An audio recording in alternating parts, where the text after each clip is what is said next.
Hello, I am Nicole Campbell, and I am honored to serve the University of Oklahoma as Dean of University College. And on behalf of University College, I would like to welcome you to This I Believe OU.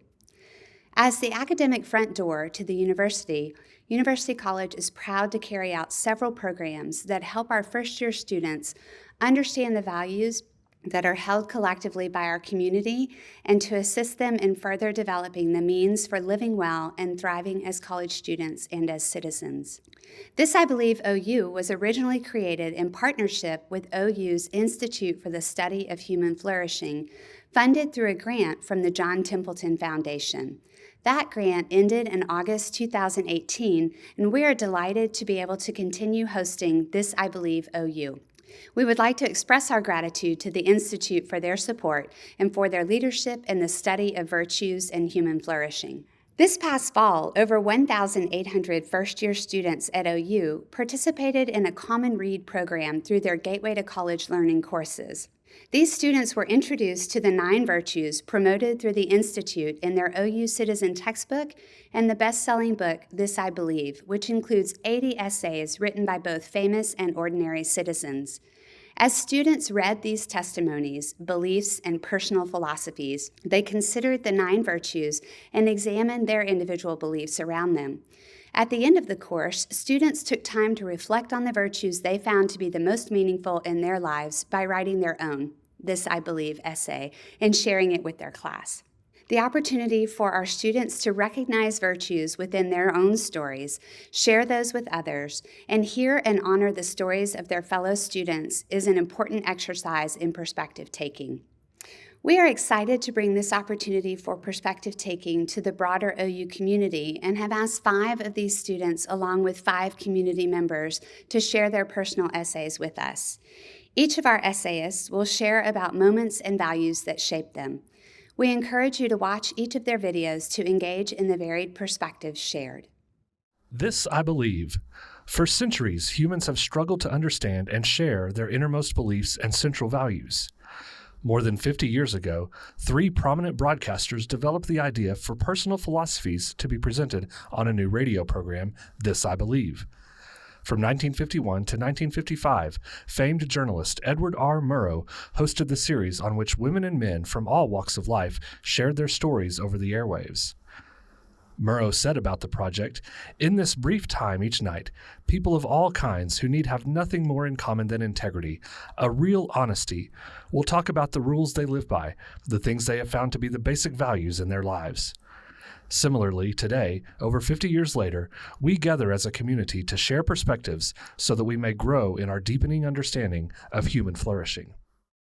Speakers selected for This I Believe OU were asked to present a personal essay and a corresponding virtue selected from the 9 virtues promoted by OU's Institute for the Study of Human Flourishing. Like listeners past, may you find truer perspective in personal flourishing through listening. J. Andrew Duty, Ph.D., is an assistant professor of microbiology at the Icahn School of Medicine at Mount Sinai in New York City. He also serves as an assistant director of Mount Sinai's Center for Therapeutic Antibody Development, which focuses on developing antibody therapeutics for various diseases and conditions from cancer to infectious disease. In this capacity, Dr. Duty and his team oversee and implement early-stage projects originating from research at Mount Sinai that have potential for drug development, including building therapeutics and diagnostics for COVID-19. In addition, Dr. Duty teaches both first-year medical students and second-year graduate students at the Icahn School in both medical microbiology and fundamentals of immunology. A native of Ardmore, Oklahoma, Dr. Duty graduated from the University of Oklahoma in 2001 with a Bachelor of Science in Biochemistry and a Bachelor of Arts in Letters, where he was a member of the President's Leadership Class, Honors College, and Crimson Club. He was elected Phi Beta Kappa and was also a recipient of the David A. Burr PLC Alumni Scholarship. After college, he matriculated to the University of Oklahoma Health Sciences Center, where he finished his Ph.D. in the Department of Microbiology and Immunology in 2007 under the mentorship of Drs. Patrick Wilson and Don Capra at the Oklahoma Medical Research Foundation, studying humoral and antibody immunity in human disease. In his time at the HSC, he also served as chairman of the Campus Activities Board, was a member of the OU-HSC Student Senate, and served as a vice president to the College of Medicine Graduate Student Association. As a proud New York City Sooner, Dr. Duty continues his service to the university as an alumni member and former board member of the OU LGBTQ Alumni Society. I'm Andy Duty, and this is Do Remember Me. So I grew up in a musical family, and my grandmother was a music leader and children's choir director at a very small rural church in the eastern hills of Oklahoma. Visiting her as a child and singing with her on Sunday morning was synonymous with Christmas morning in my mind. I had a very special bond with her, which I guess is very common for a child and their grandparents. But so was true for me and the woman I affectionately called Mona. I sang many songs with her. Most of them were the commonly known hymns that filled church halls. However, my grandmother's favorite was an old spiritual, Do Lord, Do Remember Me. And she loved to teach the children this chorus every Sunday, and she also loved to sing it. So naturally, it, of course, was my favorite too. When my grandmother retired, she and my grandfather, at the request of my parents, moved to my hometown, 3 hours away from her tiny town, to be closer to us, and given her unfortunate health issues, so we could be closer to her. In fact, they moved into the home directly across the street from my childhood home. I was 9 years old and one excited kid to have her so close. Many evenings I would spend the night with her, as I used to do, and we would sing together and she would tell stories. Exactly 1 year, though, after her move, on one of those evenings, she had a massive stroke. I was the only one with her. Thankfully, given that my family was so close and quick to action, she survived, but the left-sided stroke paralyzed her forever and altered her ability to speak.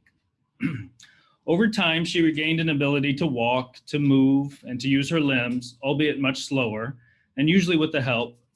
But sadly, we came to the realization early that she would never speak normally again. She developed a short phonetic sound that became her mode of communication for the rest of her life, and one that we quickly learned to understand. But her ability to speak and also to sing was forever lost.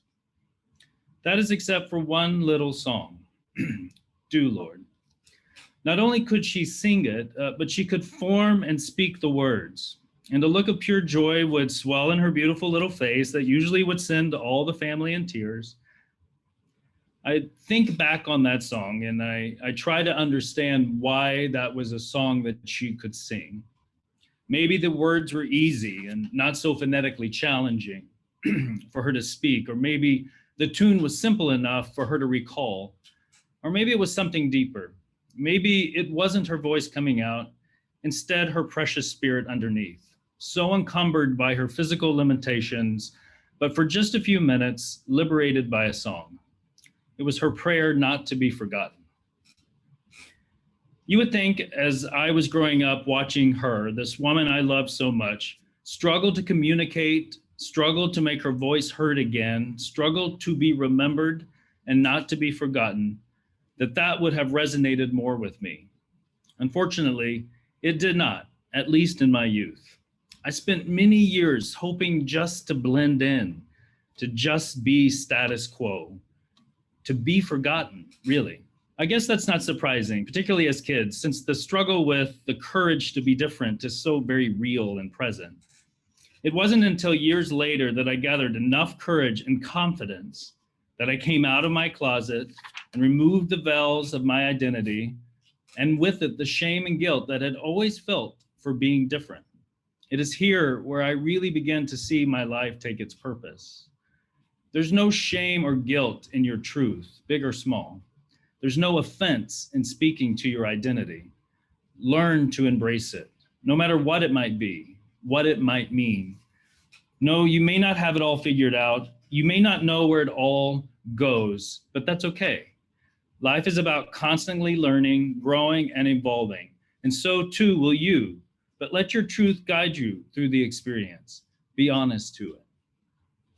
Time is our most precious commodity. It's finite.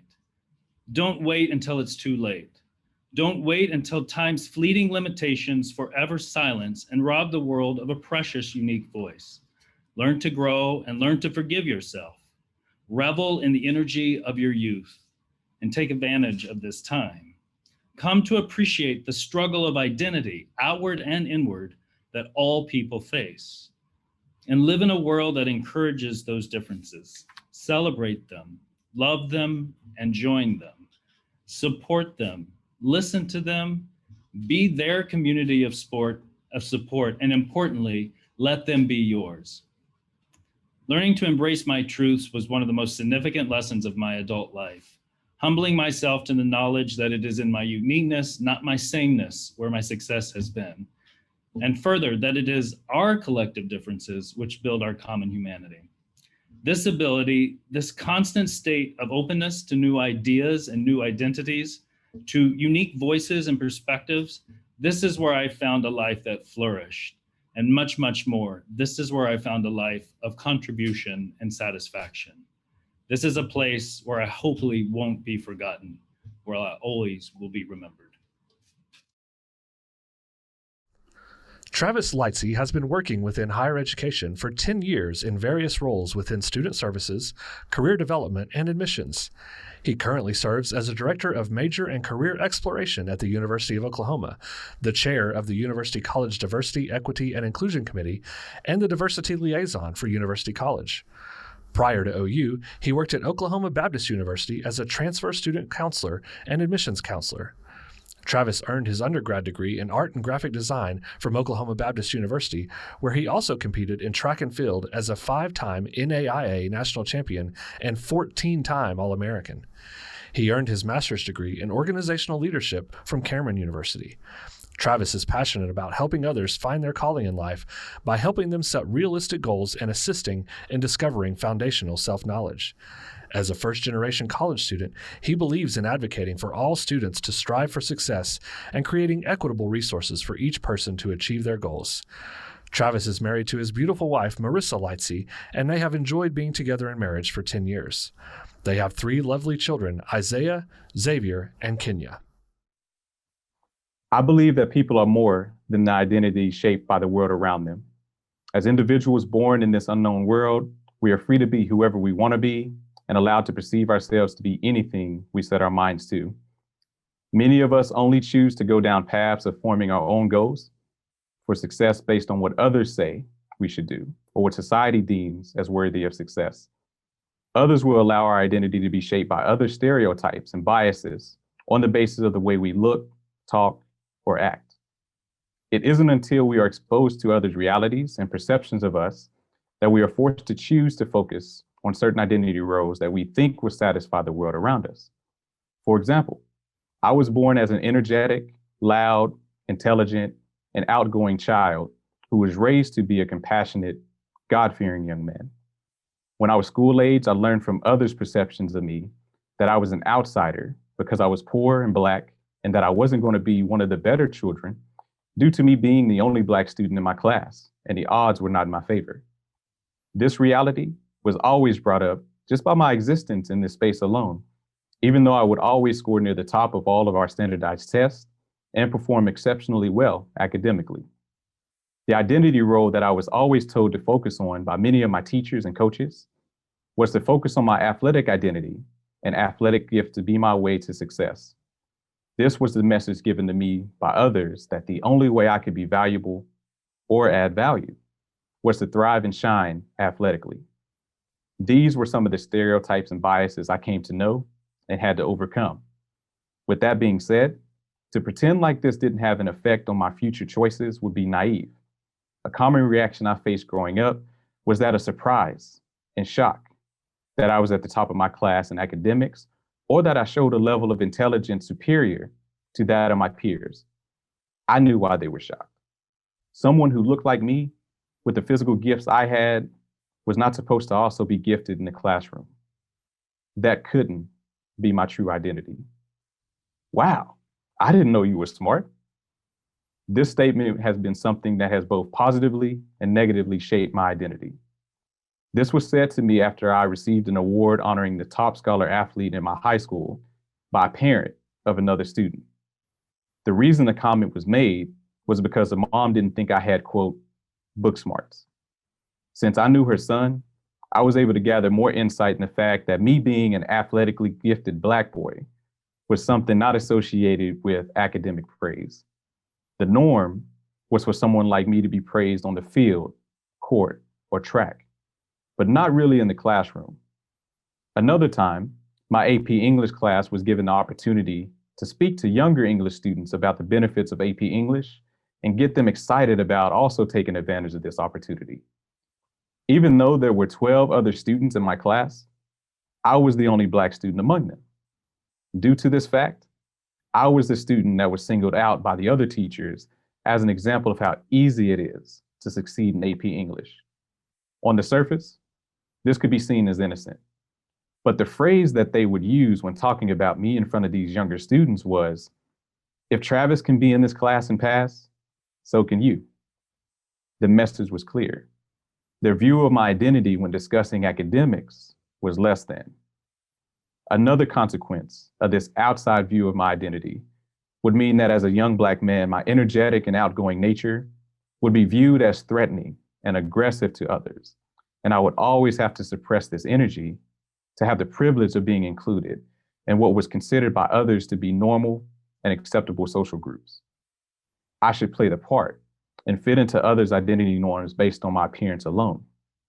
My identity role shifted to being a quiet and shy Black child. I would allow my athletic talent to shine more while letting my academic gifts be secondary.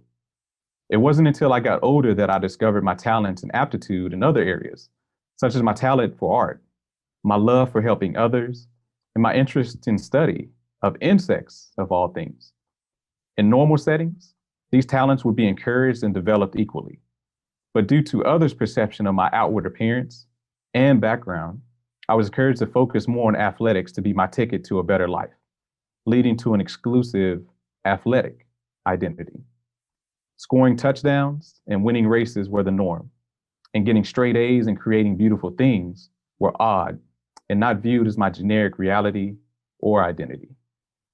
Playing a major role in this was being a first-generation college student, where my parents were not blessed with a college education, which led to many misconceptions of what a successful identity should look like. According to others, my likelihood of attaining a college degree of any kind would be slim by being identified as a first-generation college student. Up until the time I became a young adult, I let others' perceptions of me shape my identity instead of embracing my inner power to choose who I want to be. I believe that we are free to choose to be whoever we want to be, whether that is a good husband, father, brother, friend, teacher, counselor, leader, athlete, lifelong learner, or anything our heart desires. It is in this hard and unique identity choice that we truly exhibit our individuality to become greater than the reality of where we came from, how we were raised, or the color of our skin. Our identity should be greater than what we major in academically, what occupation we decide to pursue, or what role in life we have at a given time. Being truly able to discover our own identities involves a high level of open-mindedness and self-regulation. For it is necessary to step outside of our own point of view and incorporate others' perspectives in order to form our strongest beliefs. It is also necessary to exhibit self-control over our emotions and thoughts in order to appreciate different perspectives, but not let them dictate our goals and journey to achieve them. Here in the space of hard choices, we have the power to create reasons for ourselves to become the distinct people that we are. We can become the author of our own story instead of letting others create the narrative. Now is the time to be intentional, to discover and understand who you truly want to be, explore all of your options, and make the choice to focus not on the identity that others want you to have, but the identity you choose in order to become the person you were meant to be. Dr. Pooja Singhal lived in 2 countries and 5 states growing up and considers herself a Sooner. She is a board-certified gastroenterologist and internist currently practicing at St. Anthony Hospital in Oklahoma City. Dr. Singhal received her MD from the University of Oklahoma Health Sciences Center, College of Medicine in Oklahoma City.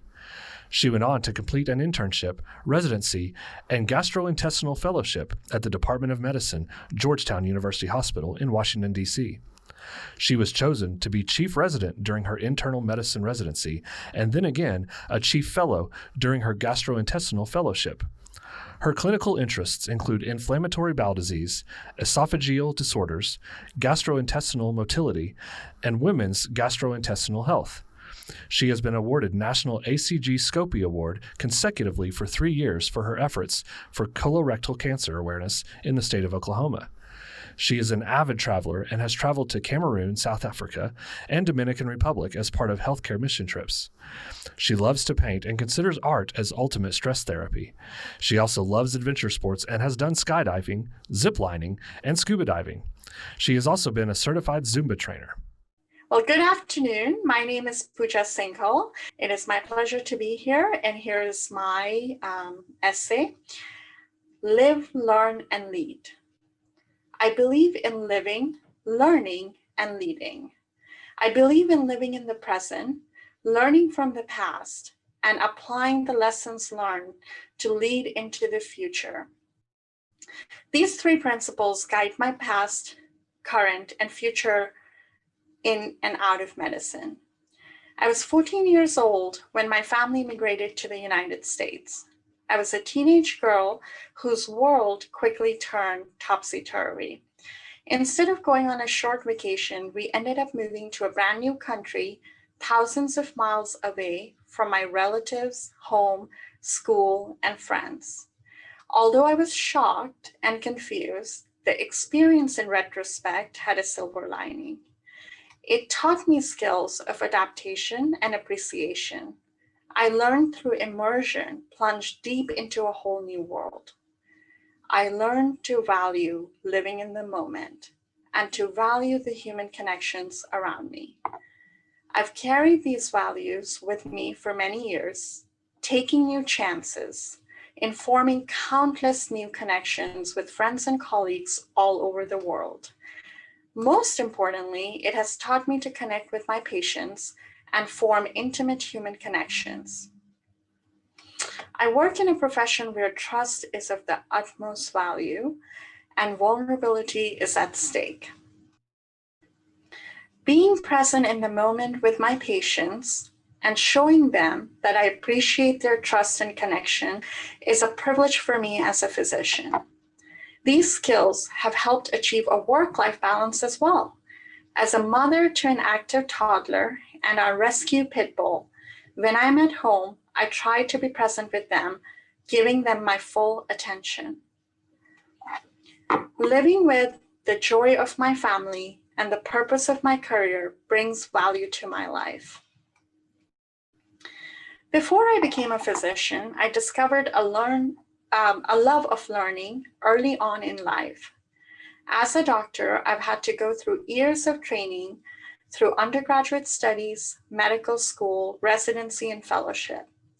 After achieving my board certification in internal medicine, I certified in gastroenterology. Recently, I also achieved a 3rd certification in obesity medicine, taking the board examination just 2 months after giving birth to my son. I find myself constantly updating my knowledge, participating in lectures and conferences. I'm drawn towards teaching in the hospitals as well, introducing medical students and residents to gastroenterology. Outside of the hospital, as a classics major, I'm drawn towards other cultures and new environments. I love to explore and discover new areas and experiences. I consider myself a global citizen, having traveled and lived in several countries. In my journey, I discovered another part of myself that fulfills me, a desire to give back to my community. I've been able to take what I have learned so far in my life and apply it to serve my community in roles as a volunteer and a leader. I've had the privilege to raise awareness about very important diseases like acid reflux, irritable bowel syndrome, and colorectal cancer as a community leader, and serve on boards of incredible organizations like Homeless Alliance, Lyric Theater, and participate in Regional Food Bank Leadership Program. Little did I know that my life principles would help me lead the management of my patients and raise a newborn during one of the biggest human crises in a century, the COVID-19 pandemic. Without a doubt, navigating COVID-19 pandemic as a physician and a mother has been my highest leadership responsibility to date. My biggest learning lesson so far has been to inspire and elevate others to achieve their maximum potential. The only way to succeed in a crisis is by fighting it together.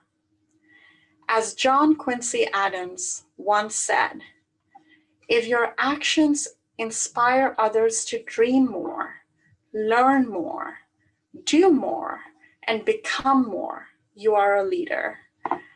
I hope to continue being a leader no matter how tough the road is. Finally, I believe in living a full life with purpose by following these principles of living, learning, and leading. This I believe. Thank you. Kimberly West wasn't sooner born, but is sooner bred. She came to OU as a freshman from Houston and grew to love all of the things that OU had to offer. She became a resident advisor and was active in the Black Student Association, serving on their exec team for 2 years while earning a Bachelor of Arts in Psychology and a Master's in Human Relations. As a professional, Kimberly has never left the OU family. For 3 years, she was the coordinator of African American Student Life. Now, she happily serves as the Director of National Recruitment in the Office of Admissions and Recruitment, working to show the OU light to students all across the country. Outside of work, Kimberly is passionate about her faith and her family, as she is a wife to a fellow OU alum, Kanata, and mom to 2 young sons, Caden and Kyler. Hello, my name is Kimberly West, and the title of my speech is, I Can Read a Map. I can read a map pretty well. This is a skill that is hardly ever needed these days. But in the days before Google Maps and Waze, there was MapQuest. And even before that, you had to actually hold a map in your hand and find the best route to your destination. I remember in my early teens having to guide my dad to our hotel in Kansas City while he drove through a snowstorm with his trusty road map. Of course, there was more than one route, but we needed the shortest one. He trusted me to outline our way and guide him with step-by-step instructions. I believe that each of us has our own handheld roadmap, and although we may have similar destinations, the route to reaching them looks differently for everyone. Take me, for example. I knew college would be a part of my story, but I took a chance on a place I had never laid eyes on and decided to attend the University of Oklahoma. Moving to Norman, 400 miles away from home, was quite intimidating. As the oldest kid in my family and the first to go to college, I unpacked my things in the residence halls and the tears fell. I was terrified. I thought that after my family left, I would be alone with no one to explore this new world with. A family friend gave me the assignment to make one new friend during the first week of class. And as an introvert, this assignment was frightening. But as fate would have it, I sat next to a young woman named April from Oklahoma City and had our first floor meeting in the residence halls. We chatted, my first friend, a friend for a lifetime. With that hurdle past me, I knew the stop at OU on my life's map had something special in store for me. I managed to navigate college successfully and somehow graduate. Now on to the next destination. I thought my roadmap would lead me straight to marriage and a family after graduation. Boy, was I wrong. It led me down another path of self-exploration and discovery. In my 20s, I discovered what I really wanted out of life and what I was passionate about. In my 30s, I gained mentors and professional experiences that have completely changed my life. Then, at nearly 36, I got married. 2 years later, I had my first son, Caden. And 8 weeks before my 40th birthday, I gave birth to another bundle of joy, Kyler. Some may say that I waited late in life to start my family. In fact, these were actually called geriatric pregnancies. My dad even commented to me that he thought because of my age, I didn't want to marry or have children. The truth is, I had always wanted those things in life, but the route I chose on the map of life took me down a completely different yet wonderful path. When using a map to determine the best way to a destination, some people take the quickest option, like my dad when we were traveling in Kansas City. But oftentimes, people purposely choose the scenic route for their trip. They decide to go perhaps a little out of the way or off the beaten path to see something beautiful or spend a little more time in the car. Or sometimes people take a wrong turn that seemingly wastes their time, but along the way they find a hidden gem that they would have missed otherwise. Your life's roadmap is what you make of it. Yes, there may be a blueprint that most people follow, but it is important to keep an open mind about your path and your route to your goals. Allow the unexpected detours in life to not frustrate you, but to teach you something. Learn to find yourself content in every situation along your journey. If you do this, you will always reach your destination when you're supposed to, and with a variety of experiences, lessons learned, and a lifetime of riches. Thank you.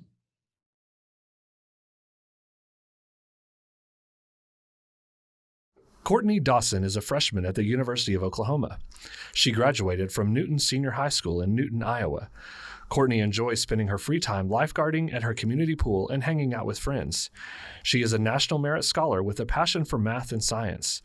Courtney is translating these passions into an engineering degree and a career in forensic engineering. My name's Courtney Dawson, and my essay is called Goals Do Not Equal Plans. I can still hear my longtime swim coach's voice echoing in the Human Aquatics Center. Expect pain and push through. She wanted us to embrace challenges and to do it without complaint. This subtle life skill is a large part of the swim program that Coach Patterson has led for 31 years. I learned a lot about swimming from Coach Patterson, but I learned even more about life. Mental toughness was a focal point of the swim program. One practice before school and another in the afternoon quickly became tiring. But don't tell Coach Patterson, because the T word was a cultural curse word. Everyone was tired. There was no point in saying it. We all walked into practice knowing it would be difficult, and discussing our fatigue or soreness did nothing to help. I'll admit I've directed some profanity towards my alarm in the morning. I've hit snooze one too many times, and I've even slept in my swimsuit so that I can spend the most possible time sleeping. However, there was something that made my teammates and I come back the next morning. That something was the push through part of our coach's infamous saying. We were taught not to back down from a challenge, that growth doesn't happen inside the comfort zone. When I left for college, my comfort zone didn't even make its way into the suitcase. I didn't know a single person on campus, I had never lived away from home, and I had never experienced the course load of college. If I was a planner, which I most definitely am not, my plans would have quickly fallen to pieces because I had no idea what to expect. The one thing that I did bring, other than a borderline excessive amount of clothes, was a goal. I knew that I wanted to get grades that I would be proud of. For me, that promise to myself was enough because I had been conditioned to make it happen. I expected Calc 3 to be the biggest obstacle in accomplishing this goal. My first inconvenience was that the location was changed last minute. I was able to map it on my phone and avoid that obstacle rather easily. The next obstacle was a little more difficult than the first. It wasn't easily solved by Apple Maps. On the first day of class, it was evident that I was already behind. I took the other levels of calculus through a different college, and I quickly discovered that the curriculum didn't line up very well. I went and talked to my professor, and much like my swim coach, he encouraged me to stick it out. I took advantage of the math tutoring center and did extra practice problems to catch up. Although I don't particularly enjoy asking for help, I knew that I would have to in order to earn a grade that I was happy with. Not all of my challenges were academic. One day I was driving to Dunkin' Donuts and I noticed a log laying in the interstate. A car came up next to me and ran it over, which sent the log flying into my windshield and dented the top of my car. I had never been in a car accident before, so I didn't know what to do. Thankfully, some other people pulled off and helped me. Not having a car was a bit of an inconvenience because I now had no way to drive home for break. After a slight change of plans, a couple of my friends came and picked me up. It may not have been plan A, but I was unharmed and I made it home. By definition, perseverance means that there are challenges. Pushing through the challenges doesn't necessarily mean continuing to force a method that isn't working. Sometimes persevering means having the flexibility and tenacity to try a different approach. For calc, this idea meant that I had to change up my study habits instead of doing what I had always done. For my car, it meant having my friends come pick me up instead of trying to drive all the way back to Iowa without a rearview mirror and with a shattered windshield. Perseverance is being devoted to the goal, not to the plan. If plan A doesn't work, move on to plan B rather than giving up on the whole goal. I believe that life doesn't always go according to plan. I didn't expect to be behind on the first day of calc or to wreck my car. I believe that there are obstacles, but I also believe that there is a way around them. I believe that perseverance is not about finding the way, but about finding a way. This I believe. Charlie Green is a freshman public relations major at OU from Yukon, Oklahoma. He is excited to use his time at OU as an opportunity to learn about different perspectives. He is involved in the OU Esports Club and would like to one day do PR work for an esports organization. I believe that I am often wrong, and that continually reminding myself of this is essential to achieving open-mindedness. I believe that because, for most of my life, it was very difficult for me to imagine I could be wrong about something. I thought of myself as some sort of shrewd, free thinker in a wasteland of rural ignorance, looking down on practically everyone I came across. As far as I was concerned, I was the most open-minded person I knew, and yet I had unwittingly closed myself off to the perspectives of others for years. It wasn't until this delusion was finally shattered that I realized how difficult it can be to obtain true open-mindedness, and therefore how important it is to actively strive for it. From 7th grade to halfway through 11th, I attended a small Catholic boys' school associated with my family's parish. At the time, it was quite new, operated out of a mobile home, and never had many students, with just 20 boys in my first year and about 50 when I left. The vast majority of the boys, including myself, came from homeschool environments. The small scale of the school, as well as the sheltered backgrounds of its students, allowed the staff to propagate their opinions on just about anything to us as they pleased, and all of them took advantage of this. Racism, homophobia, and a host of other isms and phobias were staples of our education. We were young, impressionable, and generally did not have ready access to other perspectives. The longer I was there, the more my place in the echo chamber was solidified. In my sophomore year of high school, I lost faith in God. Before that point in my life, there was nothing more important to me than being a good Catholic. My daily life and long-term goals all centered around my faith. I was rather sheltered, so nearly all of my family, friends, and teachers held these same beliefs in common. When I suddenly abandoned such a fundamental part of my life, I could not help but think I had fundamentally changed as a person too. In my mind, I had finally graduated from ignorance and become capable of understanding people different from me. I was wrong, but I wouldn't know this before 2 years of false pride had passed. Word got out that I no longer believed, and my family members, as well as the teachers and priests from the boys' school, often approached me personally to discuss my conversion. I could not help but be amused at the idea of middle-aged, learned men interrogating a 16-year-old because he did not believe in their deity. How pathetic, I thought. They saw anyone who was different from them as simply wrong and in need of reformation. I often indulged in the thought of being much more accepting than my family, classmates, and superiors.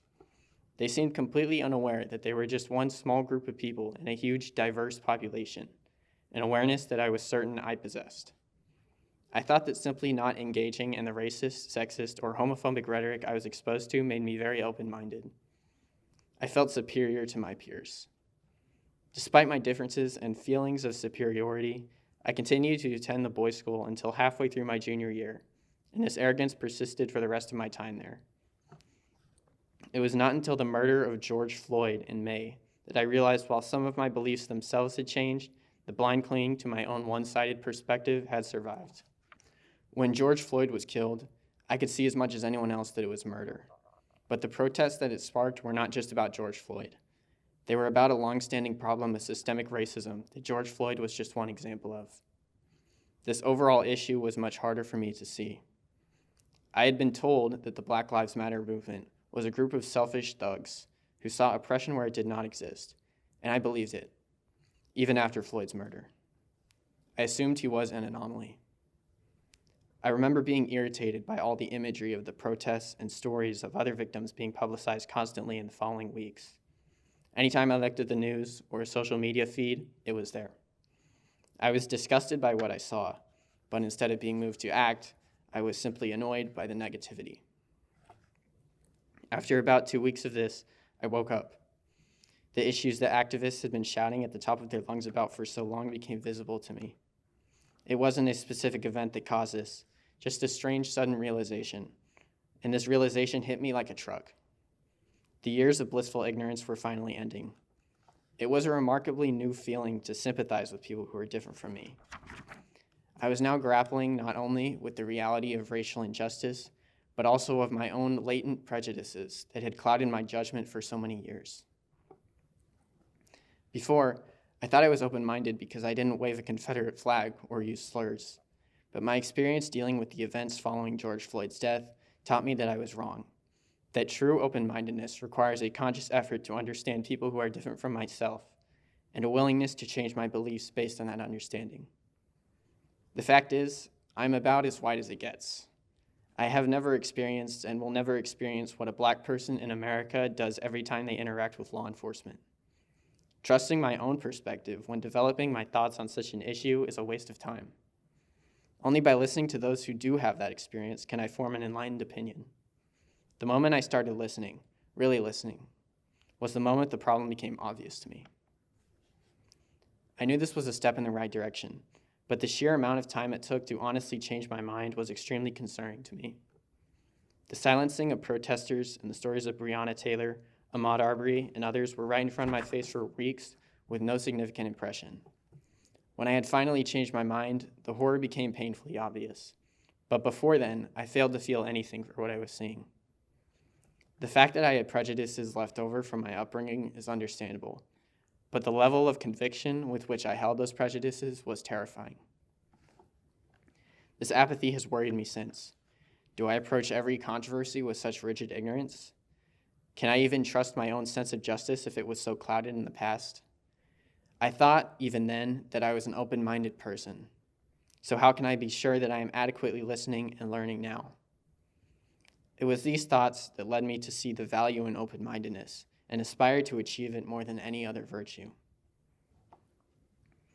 I have noticed from other people and myself that minds do not easily change.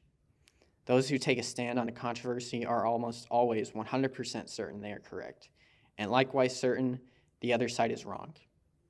I have clung to viewpoints myself, and later completely changed my mind to be quite sure of the other perspective.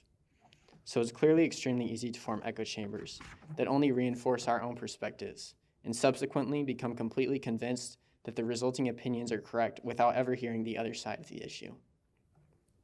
However, there are ways to avoid these echo chambers. I now make a point to hear the voices of people I disagree with. I avoid my old habit of ridiculing those who think differently. I refuse to tune out even the people I used to look down on, who fed me the same opinions every day as if they were fact. I believe every human being has something I can learn from. Open-mindedness is a product of humility, which makes it a difficult thing to hold on to. It was when I was most convinced that I was open-minded that I was most delusional and ignorant in reality. There is no finish line that I can reach and finally say that I have eliminated all prejudice from my mind. Open-mindedness is something that has to be carefully maintained through consistent and conscious effort. At the same time, even these efforts will not make me or you or anyone else right about everything. Issues are just too complex for that. This fact, which used to terrify me, I can now find great comfort in. The truth is, it's okay to be wrong, because everyone is wrong sometimes. Nobody has a responsibility to be infallible, but everybody has a responsibility to listen. That is open-mindedness. Matthew Hudson is a freshman at OU majoring mathematics and minoring in both Spanish and sociology. He enjoys learning new things and playing the viola in his spare time. Although he is still unsure about his plans after college, Matthew hopes to become fluent in Spanish and wishes to find a job based around helping others in his community.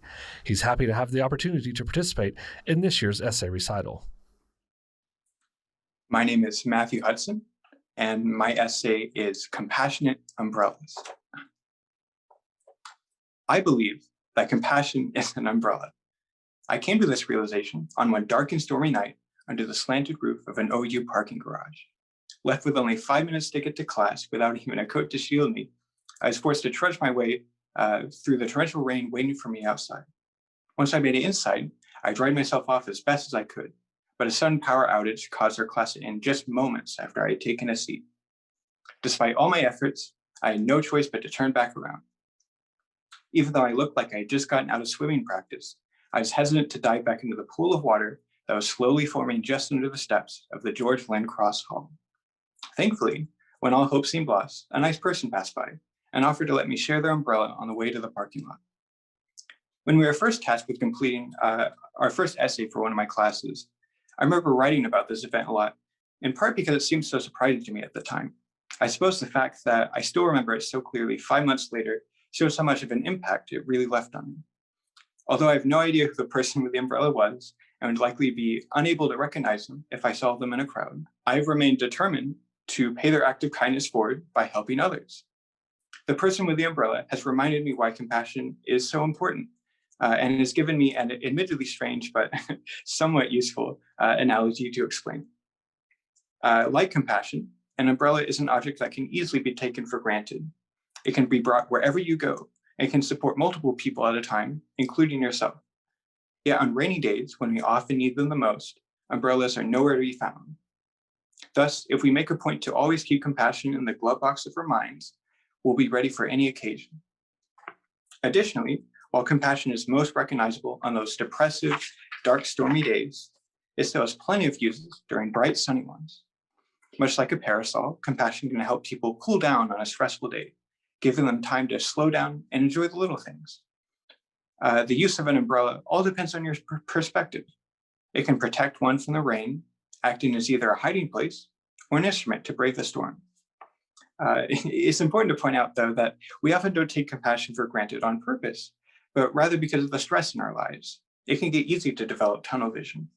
We've all had moments where we are barely managing to keep ourselves together due to a stressful workday, a bad grade, a night with no sleep. Thus, I think it's important to make an effort to notice when other people are in the same situation. We all know what it feels like to be hanging by a thread. Thus, compassion can go a long way in stringing ourselves back together.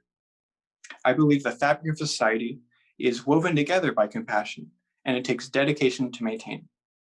For a long time, I struggled with anxiety issues and imposter syndrome, largely in part because I rejected any help offered to me.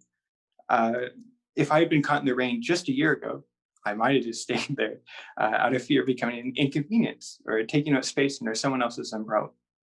I learned, however, that compassion is made to be shared, and that to truly help others, you have to be open to receive help yourself as well. So although it's not much, I try to be available to help wherever I go. As an umbrella term for a variety of actions, feelings, and experiences, compassion can, of course, be defined in many, perhaps more useful ways outside of umbrellas. One could describe compassion as going out of your way to be kind. And while I do agree, I feel as though it implies that people aren't already trying their best to be kind. I think most people, in their own way, truly are trying to be compassionate, but it can sometimes be hard to know where to start, myself included. I certainly don't claim to be perfect either, but what I've learned from the compassion others have shown me is that the best thing you can do is carry it like an umbrella. That way, although you hope that it doesn't rain, your compassion will always be there if they need it, even if they don't accept it at first, like I did. Just knowing that someone is there for you can be more powerful than one can expect. Thank you. Cameron Jones is from Big Lake, Texas, and is currently majoring in biology pre-med. After having a life-saving medical procedure as a child, Cameron developed a deep appreciation for medical science and health professionals. Additionally, he realized that he had a deep love for life and for people. Cameron currently serves as the Mental Health and Wellness Chair for his fraternity and is also a licensed EMT. He plans to use his education at OU and passion for the health field to become a doctor in the future. My name is Cameron Jones, and the title of my essay is Great Power and Great Responsibility. I believe that serving and lending help to others in need should be our priority. Of course, I understand that realistically, not everybody always has the capacity to expend themselves or their own resources in order to help another person. However, I am firm in my stance that if you can, then you should, because it's the right thing to do. Growing up a huge fan of Spider-Man, since my childhood, I have always admired Peter Parker's golden rule. With great power comes great responsibility. To me, these words quite literally mean that if you have the ability to help somebody in need, then you have a responsibility to do so. Not an obligation, but a responsibility. By designating the act of helping others as a responsibility, one holds themselves accountable to make the conscious, sound-minded decision to help others. This keeps people honest about their endeavors to serve and ensures their service comes from a place of genuine compassion. By making it an obligation, serving others becomes an act that one is required to uphold. It takes away the choice to do the right thing and makes it a must.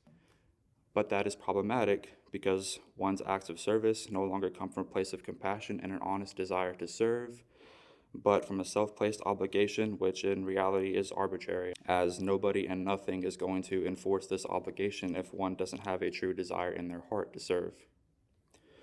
The aforementioned saying is one that I hold very near and dear to my heart. I regard it as a principle of the supreme law of my life, having compassion without borders and an immeasurable heart for others. If you are able, then always help others first. When I was 6 weeks old, I was put under the knife for an emergency operation to treat pyloric stenosis. If you're unfamiliar with the condition, the pylorus is the region where the stomach leads into the small intestine, and the suffix stenosis means an abnormal narrowing. In other words, pyloric stenosis is when the space that connects the small intestine and the stomach becomes abnormally narrow, and as a result, food cannot pass through into the rest of the gastrointestinal tract. Since food can't go down, the only place left for it is up. Projectile vomiting is a common symptom, and as a matter of fact, for the first 6 weeks of my life, I vomited just about everything that I ate. By the time I hit 6 weeks old, I was egregiously malnourished and looked much like a skeleton. To this day, I still don't know the name of the physician, but after a phone call with a clinic made by my very worried mother, an emergency operation was scheduled immediately. The operation lasted 45 minutes, and as you can tell, it was a success. I'm here. That doctor gave me the opportunity to live and experience this life in this world. Growing up, I've come to realize that it's people like that doctor, the anesthesiologist, the surgical technician, the nurses. It's people like them who have upheld their responsibility to save, help, and heal, who made and continue to make sacrifices to save others' lives. The scar on my abdomen started as a tiny cut, but as I grew older, it grew with me. And now every morning in the mirror, I see that scar, and it's a permanent reminder that someone made sacrifices and worked unbelievably hard to put themselves in the position to save my life that day, and many others in their career. That scar acts as an inspiration to me to do what I love doing most, helping others. Someone saved my life and helped me when I needed it, and so it is my responsibility to pay it forward and help others. Alongside growing up a fan of Peter Parker's saying, another passion I shared with the fictional web-slinger is an undeniable love for science. Science was always my favorite subject in school. I always excelled in it, and even today I'm currently a pre-med biology major here at the University of Oklahoma. During my senior year of high school, I even took and passed an EMT certification course, and as it stands, I'm studying for the National Registry exam and am aiming to be a certified EMT in 2021. And I hope to volunteer with local fire departments or EMS agencies here in Norman, Oklahoma while I attend school. My love for service and passion for science, specifically human health sciences, these things are my great power. And with that great power comes a great responsibility to put my love for science to use in order to help and save others. My own personal mission is to become a physician so that one day I can save lives, heal, and give people the opportunity to live happily, just like that doctor gave me 19 years ago.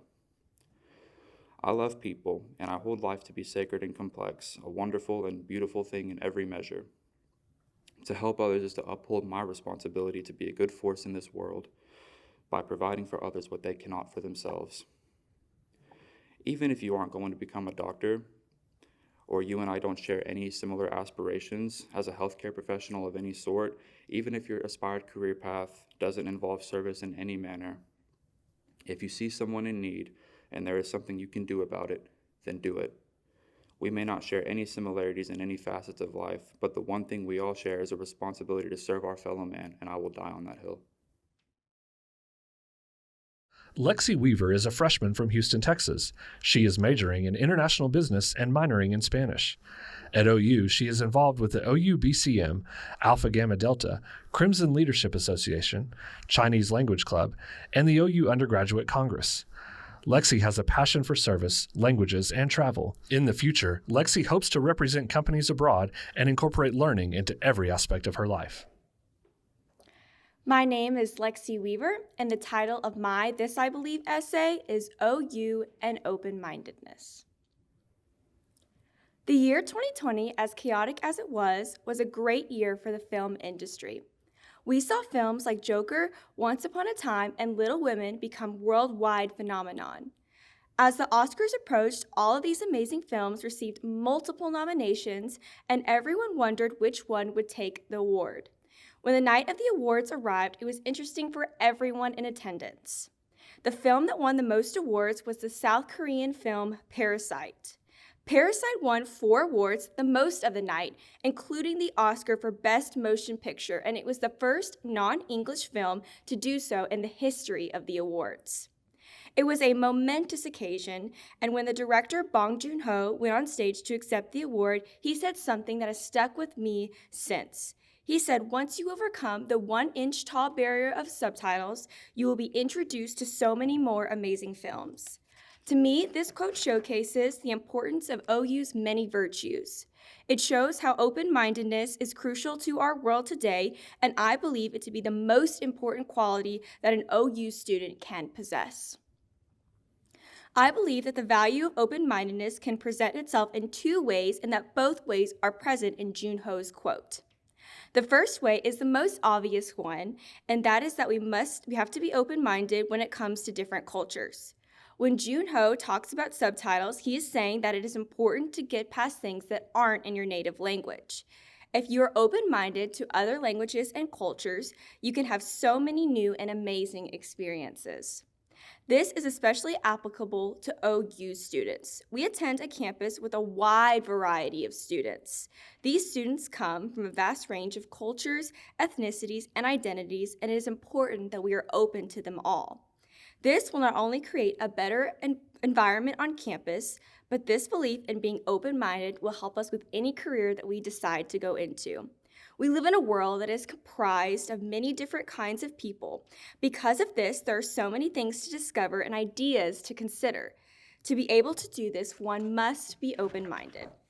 The second way that I believe open-mindedness can present itself is through being open to new experiences.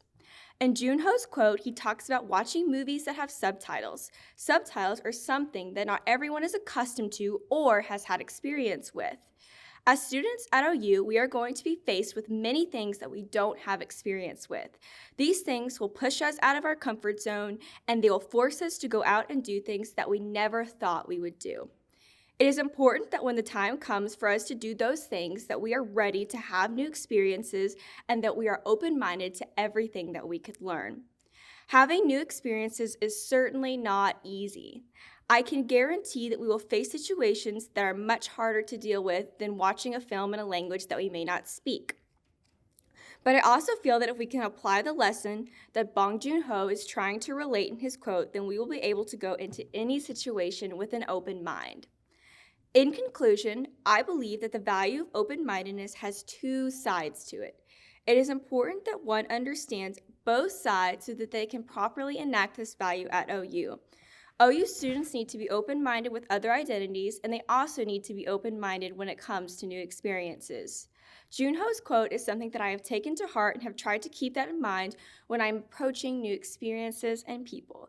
I highly encourage anyone that is interested to start looking at media that is different from the language that they commonly speak. You might just discover something truly amazing.